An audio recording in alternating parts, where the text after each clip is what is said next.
ಮೊದಲನೇದಾಗಿ ಭಾರತದ ಎಲ್ಲ ಪ್ರಜೆಗಳಿಗೆ ಅವರ ಆತ್ಮಪರಿತಲಕ್ಕೆ ನಮಸ್ಕಾರಗಳನ್ನು ಸಲ್ಲಿಸುತ್ತಾ, ನನ್ನ ಹೆಸರು ಸಂಗೀತಾ ಬೆಳವತ್ತಿ. ನಾನು B.Ed ದ್ವಿತೀಯ ವರ್ಷದಲ್ಲಿ ವ್ಯಾಸಂಗ ಮಾಡ್ತಿದ್ದೀನಿ. ಮೆಟ್ರಿಕ್ ನಂತರದ ಭಾರತೀಯ ವಸತಿ ನಿಲಯ ಹಾನಗಲ್ಲಲ್ಲಿ ನಾನು ಇರೋದು.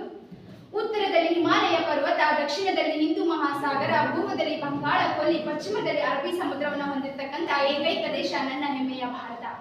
ಅಂತಹ ಭಾರತದ ಭವ್ಯ ಭವಿಷ್ಯವನ್ನು ನಾವು ಹಿಂದಿನ ದಿನಗಳಲ್ಲಿ ನೋಡಿದಾಗ 1947ಕ್ಕಿಂತ ಮುಂಚೆ ಭಾರತವನ್ನ ಅನೇಕ ರಾಜಮನೆತನಗಳು ಹಾಗೂ ಬ್ರಿಟಿಷರು ಆಳ್ತಾ ಇದ್ರು. ನಂತರ 1947ರಲ್ಲಿ ನಮಗೆ ಸ್ವಾತಂತ್ರ್ಯ ಸಿಗುತ್ತೆ. ಆ ನಂತರ ಭಾರತದ ಪ್ರಜೆಗಳನ್ನ ನಿರ್ದಿಷ್ಟವಾದ ವೇಯಲ್ಲಿ ಜೀವನವನ್ನು ಅವ್ರು ಸಾಗಿಸ್ಲಿಕ್ಕೆ ಅವಕಾಶ ಮಾಡಿಕೊಡ್ಬೇಕು ಅಂತ ಹೇಳಿ ಅನೇಕ ಗಣ್ಯಮಾನರು ಒಂದು ಸಂವಿಧಾನವನ್ನ ರಚಿಸಬೇಕು ನಾವು ಅಂತ ಒಂದು ತೀರ್ಮಾನವನ್ನ ಮಾಡಿ ಅನೇಕ ದೇಶಗಳ ಸಂವಿಧಾನವನ್ನ ಅಧ್ಯಯನ ಮಾಡಿ ಅವರು ಈ ಸಂವಿಧಾನವನ್ನ ರಚನೆ ಮಾಡ್ತಾರೆ. ಈ ಸಂವಿಧಾನದ ಪ್ರಮುಖ ಆಶಯ ಏನಾಗಿತ್ತಪ್ಪ ಅಂತಂದ್ರೆ ಭಾರತದ ಪ್ರಜೆಗಳ ಘನತೆಯನ್ನ ಹೆಚ್ಚಿಸ್ತಕ್ಕಂಥದ್ದು.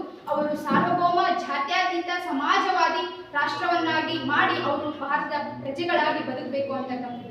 ಆ ನಿಟ್ಟಿನಲ್ಲಿ ಬದುಕಬೇಕು ಅಂತ ಈ ಸಂವಿಧಾನವನ್ನ ರಚನೆ ಮಾಡ್ತಾರೆ. ನಾವು ಪ್ರಪಂಚದ ಬೇರೆ ಬೇರೆ ದೇಶಗಳನ್ನ ನೋಡಿದಾಗ ನಾವು ಹೇಳ್ತೀವಿ ಇದು ಮುಸ್ಲಿಂ ರಾಷ್ಟ್ರ, ಇಸ್ಲಾಂ ರಾಷ್ಟ್ರ, ಇದು ಬಿಳಿಯರ ರಾಷ್ಟ್ರ, ಇದು ಕರಿಯರ ರಾಷ್ಟ್ರ ಅಂತ ಹೇಳಿ ಕೆಲವೊಂದು ರಾಷ್ಟ್ರಗಳನ್ನ ಗುರುತಿಸ್ತೇವೆ.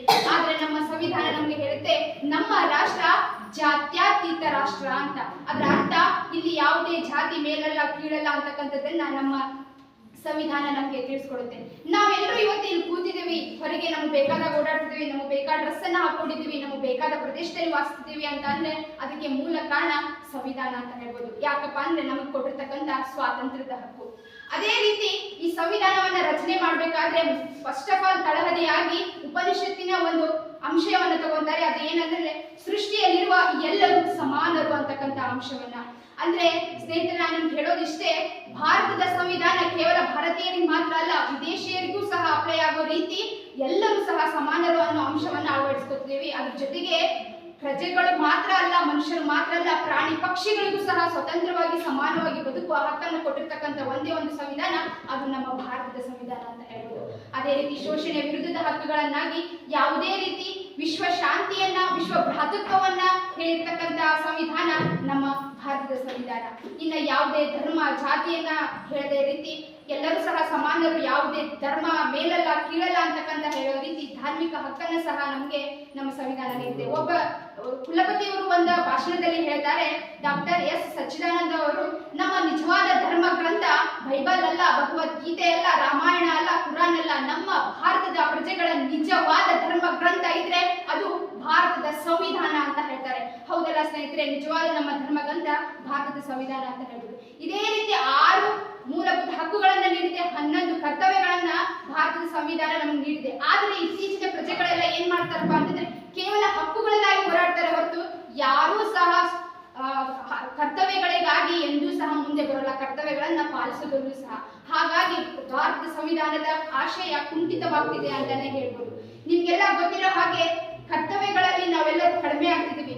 ನಮ್ಮ ನಿಜವಾದ ಸಂವಿಧಾನದ ಮಹತ್ವವನ್ನು ನಾವು ತಿಳಿಲೇಬೇಕು ಅಂತಂದ್ರೆ ಭಾರತದ ಪ್ರತಿಯೊಬ್ಬ ಪ್ರಜೆಯ ಮನೆಯಲ್ಲೂ ಸಂವಿಧಾನದ ಬುಕ್ ಇರಬೇಕು.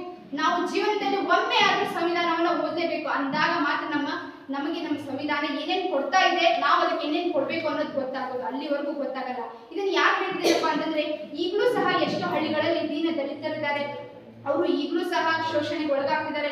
ಮಹಿಳೆಯರಿದ್ದಾರೆ, ಅವರು ಈಗಲೂ ಸಹ ಶೋಷಣೆಗೆ ಒಳಗಾಗ್ತಿದ್ದಾರೆ. ಅವರಿಗೆ ಯಾವಾಗ ಗೊತ್ತಾಗೋದು ನಮ್ಮ ಸಂವಿಧಾನದಲ್ಲಿ ಇಷ್ಟು ಹಕ್ಕಿದೆ, ನಾವೆಲ್ಲ ಇಷ್ಟು ಹೋರಾಡ್ಬೇಕು, ಅವ್ರು ಅಷ್ಟು ಹೋರಾಡಿ ನಮ್ಗೆ ಇಷ್ಟು ಕೊಟ್ಟಿದ್ದಾರೆ, ನಾವು ಇವನ್ನ ಅಪ್ಲೈ ಮಾಡ್ಕೋಬಹುದು ಅಂತ ಯಾವಾಗ್ರಿಗೆ ಗೊತ್ತಾಗೋದು? ಅದು ಗೊತ್ತಾಗ್ಬೇಕು ಅಂದ್ರೆ ನಮ್ಮಲ್ಲಿ ಸಂವಿಧಾನ ಇರಬೇಕು.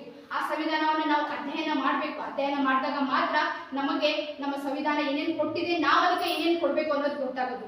ಅದೇ ರೀತಿ ಇನ್ನೊಂದು ಮಾತು ಹೇಳಿಕ್ಕೆ ಇಷ್ಟಪಡ್ತೀನಿ, ಈಗಿನ ಯುವಕರು ಸಂವಿಧಾನವನ್ನು ಓದ್ತಾರೆ. ಅದಕ್ಕೆ ಯಾವ ರೀತಿ ಅಂದ್ರೆ ಕೇವಲ ಪರೀಕ್ಷಾ ದೃಷ್ಟಿಯಿಂದ ಇಷ್ಟು ಅಧ್ಯಾಯ, ಇಷ್ಟು ಇದು, ಎಲ್ಲಿವರೆಗೂ ಆ ಪರೀಕ್ಷೆ ಒಳಗೆ ಹೋಗಿ ಆ ಪರೀಕ್ಷೆಯನ್ನು ಬರೆದು ಹೊರಗೆ ಬರೋವರೆಗೂ ಮಾತ್ರ ಆ ಸಂವಿಧಾನವನ್ನು ನೆನ್ಪಿಟ್ಕೊಂಡಿರ್ತಾರೆ. ಹಾಗಾಗಿ ಕೊನೆಯದಾಗಿ ಹೇಳೋದಿಷ್ಟೇ, ಪ್ರತಿಯೊಂದು ಸನ್ನಿವೇಶದಲ್ಲೂ ಸಹ ನಾವು ಸಂವಿಧಾನದ ಅಡಿಯಲ್ಲಿ ಜೀವನವನ್ನು ಸಾಗಿಸೋಣ, ಆ ಸಂವಿಧಾನಕ್ಕೆ ಬದ್ಧರಾಗಿ ಜೀವನವನ್ನು ನಡೆಸೋಣ ಅಂತ ಹೇಳ್ತಾ ನನಗೆ ಮಾತನಾಡಲಿಕ್ಕೆ ಅವಕಾಶ ಮಾಡಿಕೊಟ್ಟೆ ಎಲ್ಲರಿಗೂ ಸಹ ನಮಸ್ಕಾರ ಸಲ್ಲಿಸುತ್ತಾ.